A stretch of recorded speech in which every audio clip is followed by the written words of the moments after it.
Today's schedule, I'll for about 15 minutes do a very quick presentation on why I love wasps. I'll have a little bit of like physical show and tell. And then after that, Shana's going to give like a quick 10-minute presentation. Then we can go outside.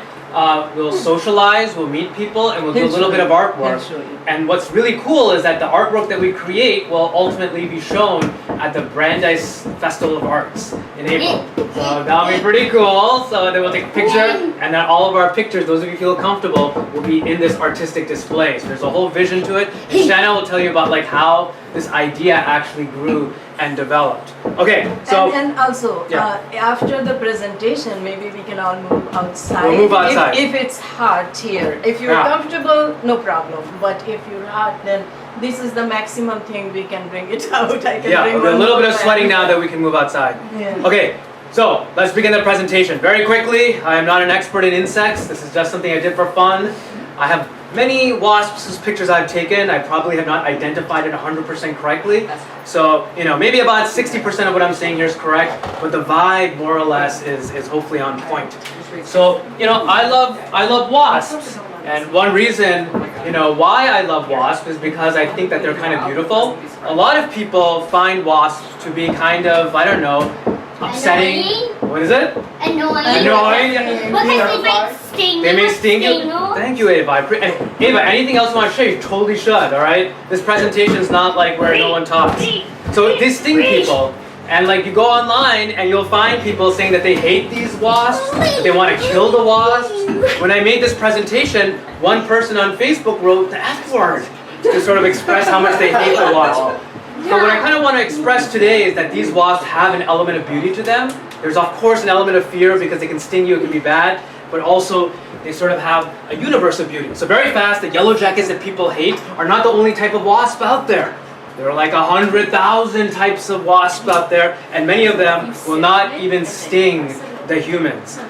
The other really cool thing is that all species of wasps, including these yellow jackets that people hate, are beneficial for the ecosystem and really beneficial for us, the humans.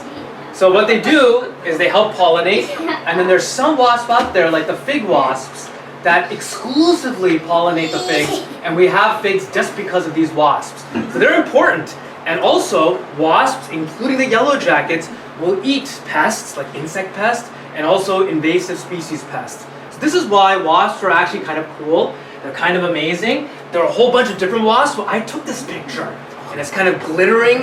It's gorgeous. So nice. I may even argue that It kind of looks like a dragonfly. it looks like a dragonfly, and maybe is even more beautiful than a unicorn.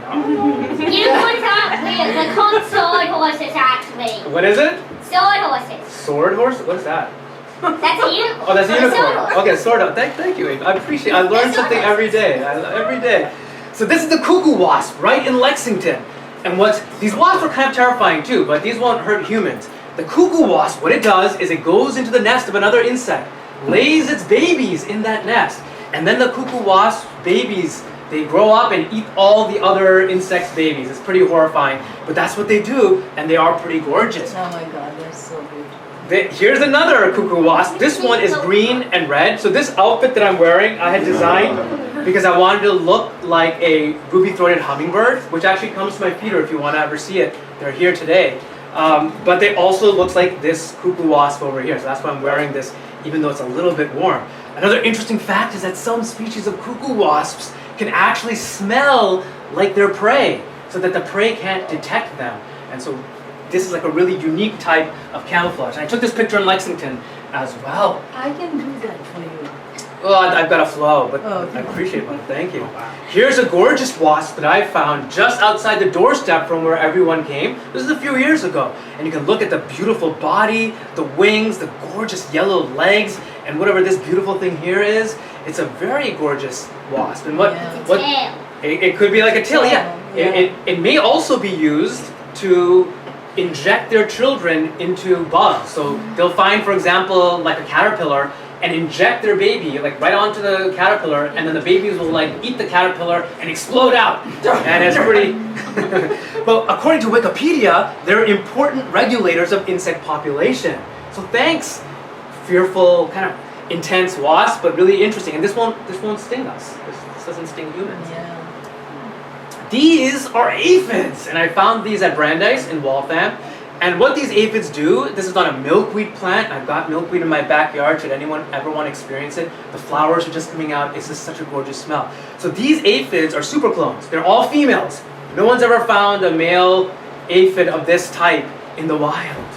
And these aphids are like a pest. And they drink from the white latexy milk of the milkweed plant.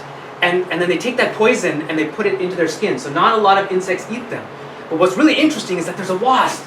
And what that wasp does is it sticks its ovipositor, its little pointy thing, into the aphid and then injects her babies into the aphid. And then those babies eat the poor little aphid from the inside out, and then they explode out. And if you want to see what that looks like, it looks like this. And these are called mummies. and you can see the holes here. So the wasp babies just exploded out. And what's scary about this is that here is one lone aphid, and she is looking at all of her sisters who have been, unfortunately killed savagely by these wasps. And maybe she's wondering, am I next? Am I infected? I don't know. So it's a difficult world. Here's another gorgeous wasp. I found this in my backyard in Lexington. And this wasp was just digging around there. Look at this beautiful flame red over here. It's called the common thread-waisted wasp. And usually what these wasps do is they'll dig a little hole and then they'll lay their baby inside there. And actually I just copied this from Wikipedia. So first of all, it finds its hole after it's made it by looking at landmarks. This simple creature can recognize things like rocks and plants and things like that, and then will capture a prey, like a caterpillar, and drag it into the hole where it'll lay a single egg on the prey. And this prey is alive. It's paralyzed, but it's alive. And then the baby grows up and eats this caterpillar alive, and then emerges and goes out into the world. Okay, then, show and tell. Oh no, I forgot the show and tell. Oh, Here. I'm gonna go get it. The S on your short stands for Skittles. Here, Vivek. Hi. The S on your short stands for Skittles. Skittles. Okay. Skittles. Right. So take a look at this right over here. Show and tell. Show and tell. Show everyone. So this, some people call a bee hotel, and this is for solitary bees. So a lot of people are familiar with the honeybee. The honeybee is from Europe and doesn't live in Massachusetts normally. We bring them to make honey. And actually, if any of you want to see that, I have a honeybee colony in my yard, and I can show you that. But the bees of Massachusetts are primarily solitary. The bumblebee and stuff are not, but there are a lot of solitary bees that go inside, and then they'll put their babies in there, and then they'll cover it. You can see some of these holes are covered right over here. It probably has some insect baby inside there. But what also happens is the wasp will come, and they'll also put like a paralyzed insect, their egg, and then they'll cover it. So it's kind of interesting that they're doing this. And I got a picture. Now, I don't know if this is actually a wasp, but it may be.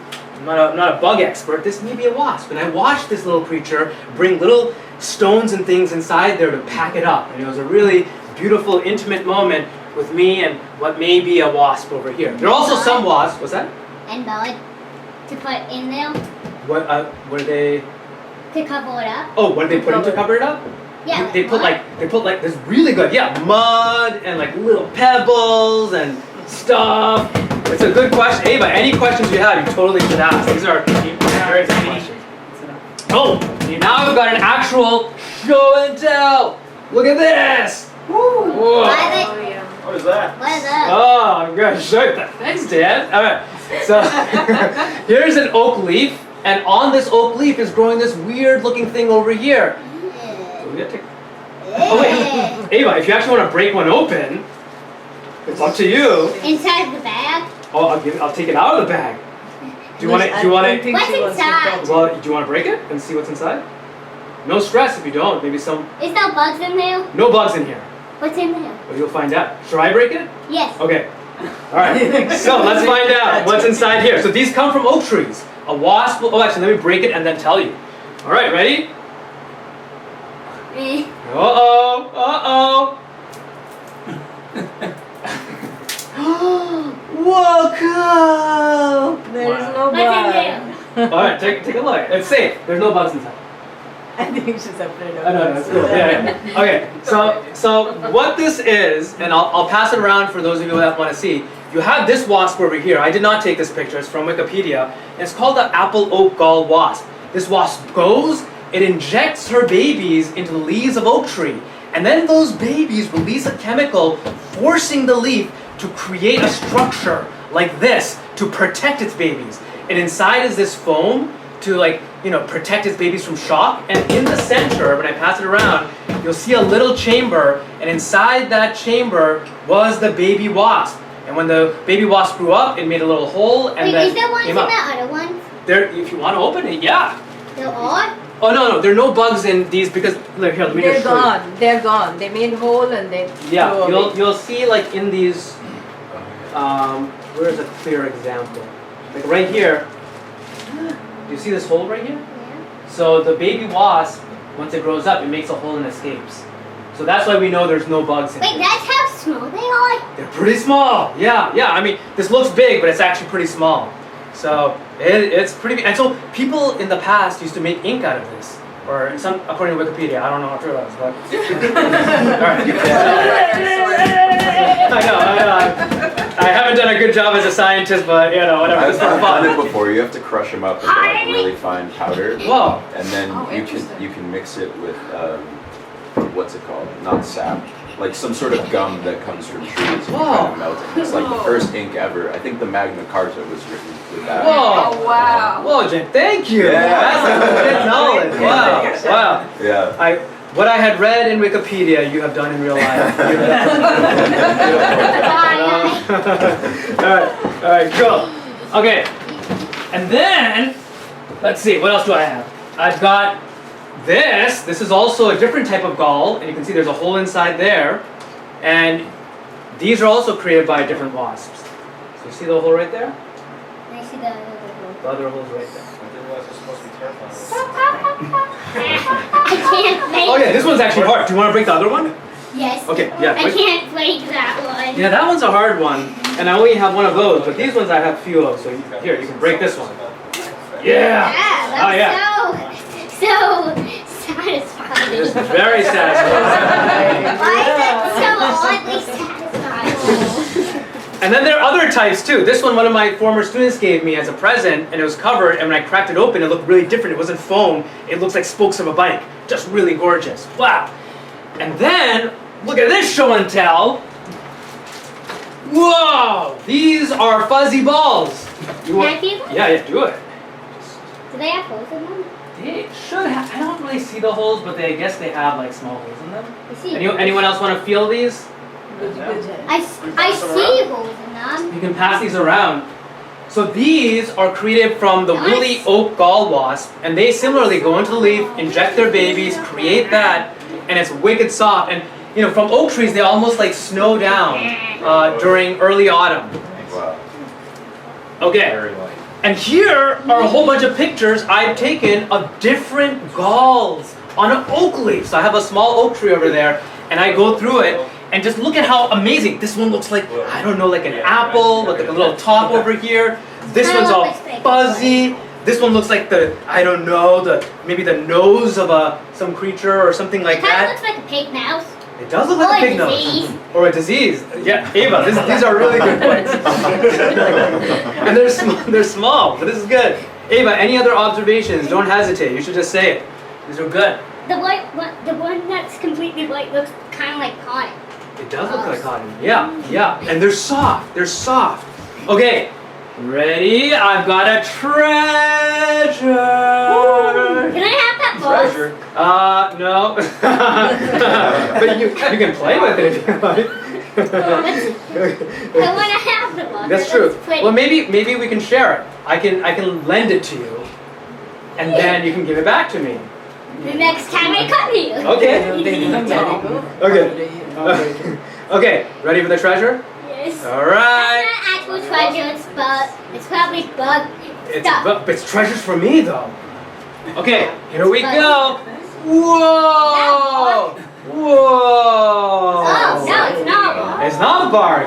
All right, let me just walk around just so you guys can get a closer look. It's kind of delicate, so I won't pass it around. Really It kind of looks like a beehive, but small. Not paper. It kind of looks like a small beehive. Right? Right? So that you're on the nose. All right, this, believe it or not, is made from mud. And it's made by the mud dauber wasp. This is probably not the correct species, but this is what I found on Wikipedia super fast.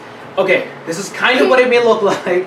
And this simple creature goes and finds mud and takes that mud and makes delicate structures like this. I mean, I wouldn't even know how to find mud and make a delicate structure so that it sticks and doesn't collapse. Then what it does is it goes and finds spiders and insects, it paralyzes them, it sticks them inside each of these chambers, lays its baby and covers it. And then the babies grow up, they eat that paralyzed insect, and then they explode out. And again, you know, these are really beautiful stuff. Now, here's one of my almost last show and tells. Look at this fuzzy thing! What is it? Isn't it fun? Ooh! What is it? And I'll tell you Mother's seen it already. And you can touch it if you want to gently, if you're into exploring it Is tactilely. there something inside? There is nothing inside now, but at one point, there was. Wait, is that? Yeah, it's very... What is it? Right? What's that? I thought though? this was fake at one point. I see. Yeah, right? Which is what is? Yeah, it looks like styrofoam. It looks like styrofoam, yeah. Is there is something inside. Air. Oh. And also water It molecules. feels like a fabric. Yeah, like whoa. Why So- do you have a tail? So this over here, What do you have? I actually designed these pants and my mom knit them. And it's just because I want to be like an animal. You know? Like a monkey? Like a monkey, Or yeah. gorilla? Or a gorilla. I mean, gorillas don't have tails, do they? No. Unless they're, what was the Dragon Ball Z one that had a tail? I don't even know. Goku. Goku, did he have a tail? Right? Isn't it? Okay. Eh, Yeah. So this wasp takes a caterpillar, puts it over there, injects her babies, but then makes this whole fluffy thing to protect her babies from the outside world. And I found this in Lexington, underneath a leaf, right in my backyard of biodiversity. The great picture of that baby right there, it looks like you. Which, this one here? Yeah. It's my brother. So It looks we're like- related. It looks like you. I know. Like a caterpillar. He's got great hair, so. All right, I'm going to end by talking about these yellow jackets. So this is a picture I took. Here's a yellow jacket that people don't like, but here it's eating a pest. And it's a dynamic picture. You can see it's holding on to this insect and pulling it. And then, here's another, this is a terrifying picture. These are my honeybees, and they're all over here. And the honeybee colony is primarily female. So these are all the female honeybees, they're the worker bees. And then some of them are the drones. These are the male bees. The male bees don't really do anything. You know, they don't make honey, they don't get nectar, they don't even have a stinger, so they can't protect the hive. So when winter comes, in autumn, the honeybees will kick out all the males. And if the males try to go back in, I've heard they just rip the wings right off. And then what happens is that these wasps, this is a wasp right here, are waiting for it. And the wasp will take the male and tear the male apart and then go and feed it to the family. Interestingly, you know, this wasp doesn't eat insect meat. It eats nectar. But its children need the insect meat. And so that's what she gives to her children. Here's some wasps in my living room. Why is that a pink? Why is there pink in it? Well, my finger's in it just to say that even though a lot of people think they're scary, they're not here. This was like last year. They're last year. They're really the yellow jackets are not like just aggressive for no reason, right? They have a cause usually. And here you can see that they're really chill, and I brought them all outside. We had a whole string of them coming. They're, I think, in the chimney at a time. This is the new queen. So what happens is the wasps in the wintertime, they all die. The entire colony dies. And only this is what you did to catch them, so that it looks disgusting, but this is how Sure, we stopped them coming inside. it's true. I didn't do a very good job, but Yeah, no, it you kind of did worked. And then you know, so in winter the whole colony dies except for the new queens. And the new queens go and they burrow in the soil underneath the leaf litter, and they wait there. And then when the next spring comes, they get up, they make their starter colony, lay a few eggs, and then the workers build the rest of the nest. So that's what's happening here. This is a gorgeous nest. And the way this nest is built is the wasps take their mandibles and they scrape the wood they take the wood pulp, and then they essentially make paper mache. And then they make this whole thing. Again, the reason I'm showing this is I'm touching the nest, and they're all super chill. So I wouldn't recommend people to do this because they will sting you sometimes. But the reason I'm showing this is that they're not just pointlessly aggressive. From their perspective, you've done something, and that's why they're stinging you. But they're not just going to be like mindlessly, savage. Okay, and this is another example of a different paper wasp. This is a brown paper wasp. And the last picture, here's a picture. This is in Nicaragua or maybe Costa Rica. This one, again, the wasps are gone. This is really hard. Whoops. And I'm making out with it because I think it's beautiful. I'm not doing a good job pointing. Okay, last thing to show and tell, and this is going to go right into then Shana's presentation. Whoa! So my mom and I collected this again in winter time, so I knew the wasps were dead. You can see the paper mache. You can see each of these layers. Oh, there are still some in there. There are none in there. I checked. I've had it for a whole year. So this is. But they came back. Like at night. This is a really good. So usually after wasps are done with the nest 1 year, they'll not come back to it again because over the winter it'll break apart. So they'll rebuild. These really good questions, Ava. Okay, and then I'll show you one more piece over here. There's a bug on that. Oh yeah, I should bring this outside. Yeah, it probably has a please. whole bunch of bugs in it. Yeah, please, Monica. And then there are. I mean, there are bug babies in here too. All right, and then this is another There's one. more bugs. There's even more bugs. Hey, question, Vivek. Yeah. So what's the difference between what you're looking at with the wasps and hornets and bees and flies and everything? What makes them wasps? They're different species. Hornets, to be honest, and I'm not a bug expert, are related to wasps one way or the other. Yeah.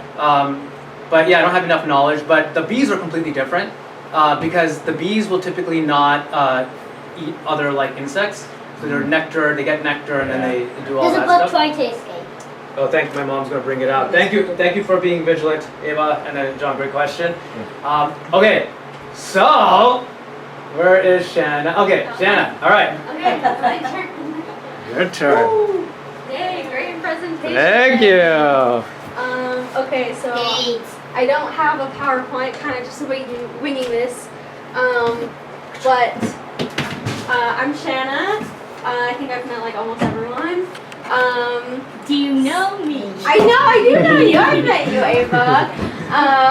Okay, so I'll just give some background about this event a little bit, and then I'll talk about my part in it. So Can we collect some and make some and keep some? you want to make some and keep some? Yeah. I mean, we sure. Yeah, do it, Ava. Yeah. So we met in 2019 before the pandemic, and Vivek does with everyone, he's okay, let's collaborate. So, What about me? does he collaborate with you? Yeah. Oh, you did have a whole collaboration. Well, I know, Ava. We gotta This is the start whole this out. thing. Yeah. So we just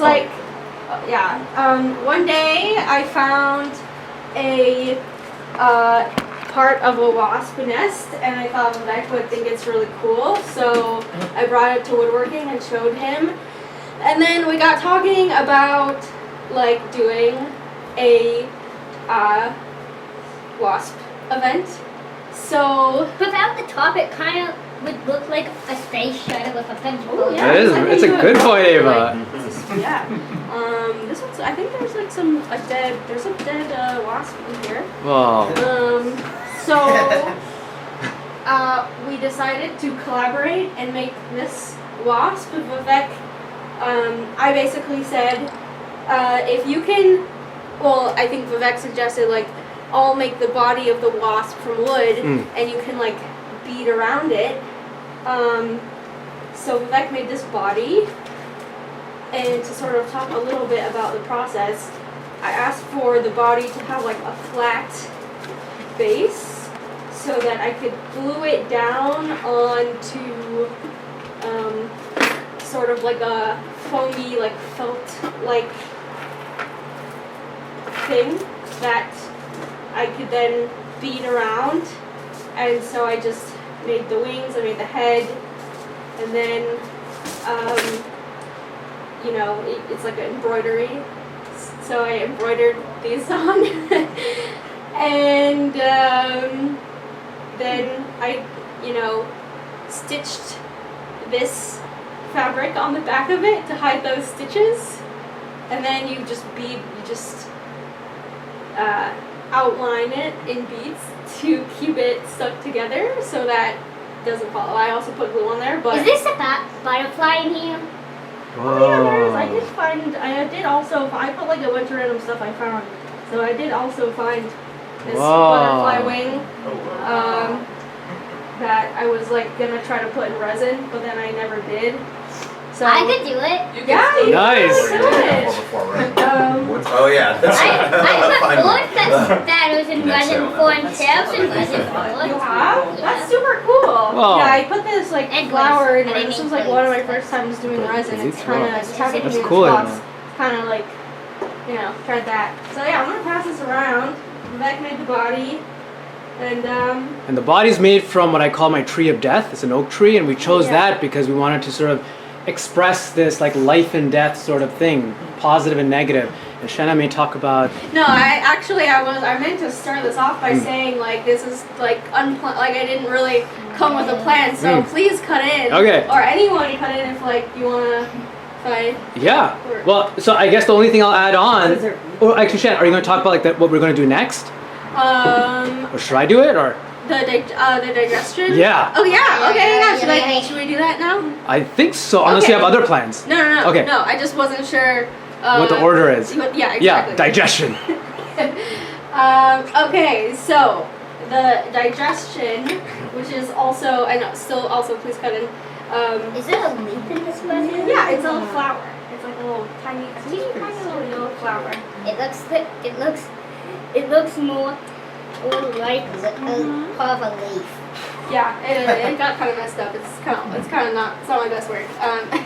So okay, the digestion, which is like a group activity, which will like require you guys to talk to each other.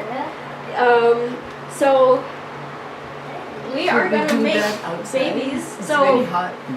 We'll just finish this and then we'll do babies go in these Yeah, bowls? Okay, yeah. so we're gonna make out of beads and some string. It's gonna be really easy, don't worry. Some worker bees / babies. And then we're gonna fill these holes with those beaded babies. And then that's gonna be part of the art piece that we show at the Brandeis Festival. Yeah. So I made a couple of them. It's like super simple. We're just gonna take some string